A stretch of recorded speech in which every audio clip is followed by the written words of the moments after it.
Cyber ক্রাইমের বাড়বাড়ন্ত রুখতে এতদিন ভারতকে নির্ভর করতে হতো বিদেশি ফরেনসিক্সের উপর, কিন্তু এখন আমাদের কাছে রয়েছে মেক ইন ইন্ডিয়া ফরেনসিক্স। ভারতে যেসব সাইবার ক্রাইম হচ্ছে বা হতে পারে সেগুলি কিভাবে আটকানো যায় সে বিষয়ে ভারতীয় ফরেনসিকদের কাছে আরও ভালো সমাধানের উপায় রয়েছে। একথা বলছেন প্রোডিসকভার সফটওয়্যার সংস্থার সিইও নৃপুল রাও। সাইবার ক্রাইমের বিষয়ে মানুষকে আরও বেশি সচেতন করতে দিল্লিতে আয়োজিত হলো ফিউচার ক্রাইম সামিট 2024। দুদিন ধরে চলা এই সামিটের যৌথভাবে আয়োজন করেছে ফিউচার ক্রাইম রিসার্চ ফাউন্ডেশন এবং আইআইটি কানপুরের AIIDE সেন্টার অফ এক্সেলেন্স। দেশের বিভিন্ন প্রান্তে সাইবার বিশেষজ্ঞ, সরকারি এজেন্সির পদস্থ অফিসার, সাইবার আইন বিশেষজ্ঞ ও এথিক্যাল হ্যাকাররা আমন্ত্রিত ছিলেন এই সম্মেলনে। সাইবার ক্রাইম ঠেকাতে কী কী পদক্ষেপ করা প্রয়োজন সে বিষয়ে আলোকপাত করেন সকলে।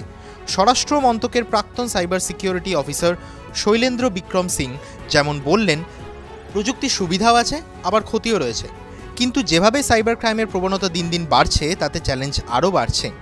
দিল্লি পুলিশের ACP cyber crime Sanjay Kumar আবার বোঝালেন কিভাবে টেলিগ্রাম অ্যাপের মাধ্যমে জালিয়াতি হচ্ছে। हमारा सॉफ्टवेयर 100% मेक इन इंडिया है। हमारा research and development centre Hyderabad में है और हमारा ऑफिस भी हैदराबाद में है। मेक इन इंडिया स्कीम के अंदर हम क्वालिफाई करते हैं, जो कि इंडस्ट्री के लोग हैं और क्राइम के रेलेवेंट इन्वेस्टिगेटिव के लोग हैं और लीगल साइड के लोग जो भी लोग हैं, सबको इधर असेंबल किया गया है डिस्कस करने के लिए कि आज का क्राइम कैसा है और फ्यूचर में कैसा होगा और इसको कैसे मिटाया जा सकता है, उसके बारे में ये कॉन्फ्रेंस ऑर्गेनाइज किया गया है। उसमें हमारा कंपनी प्रोडिस्कवर है।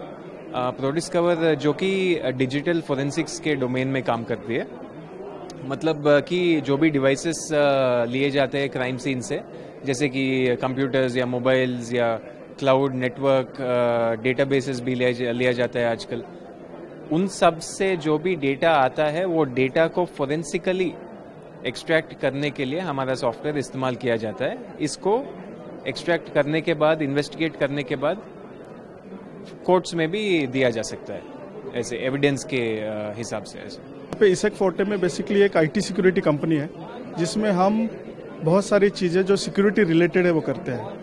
फॉर एग्जांपल जैसे कि आप देखते होंगे डेटा सेंटर्स बनते हैं तो उसको आप इंस्टॉल करते हैं, फिर उसकी सिक्योरिटी भी देखते हैं, फिर कंप्लायंसेस जिसे बोलते हैं, जैसे कि बहुत सारे जो गाइडलाइंस आते हैं सर्ट इंडिया से आते हैं, आरबीआई से आते हैं या कोई फाइनेंशियल गाइडलाइंस आते हैं, तो उसका कंप्लायंसेस भी हम देखते हैं या क्लाइंट के लिए वो करते हैं। और जो हम करते हैं वो कुछ सॉफ्टवेयर भी मेक इन इंडिया बनाते हैं।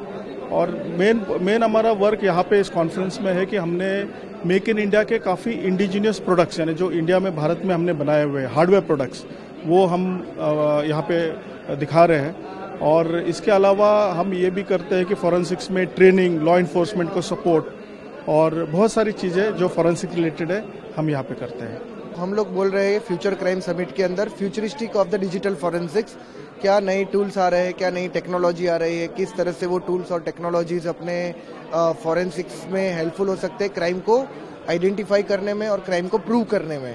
तो कितनी एफिशिएंसी और कितनी एफिकेसी से ये पर्टिकुलर जो टूल्स है वो टूल आपको हेल्पफुल होते हैं क्राइम इन्वेस्टिगेशन में, उसके ऊपर हम लोग आज डेलिब्रेशन करने वाले हैं। फ्यूचर क्राइम एक ऐसा डोमेन है जिसमें हमको हर स्टेक होल्डर की ज़रूरत है, रेगुलेटर की ज़रूरत है, साइबर लॉ में जो लोग काम करते हैं उनकी ज़रूरत है, इन्वेस्टिगेटर जो पुलिस डोमेन है, अदर लॉ इन्फोर्समेंट एजेंसी है, फॉरेंसिक प्रोफेशनल हैं जो फॉरेंसिक सपोर्ट देते हैं, हैकर्स हैं जो हमको बताए हैं कि कैसे हैक किया जाएगा, सिस्टम ऑडिटर हैं जो ऑडिट करते हैं उनको क्या चैलेंज आ रहा है। तो मैंने ये कोशिश किया है कि ये फ्यूचर क्राइम वर्कशॉप कराएं, हम लोग इस तरह का इवेंट कराया जाए जिसमें सारे स्टेक होल्डर, गवर्नमेंट भी, कारपोरेट सेक्टर भी, एकेडमिया भी, रिसर्च इंस्टीट्यूशन भी, ये सारे लोग आकर के ये जो हमारे सामने चैलेंज है टेक्नोलॉजी क्राइम का, उसका समाधान हम लोग खोजें।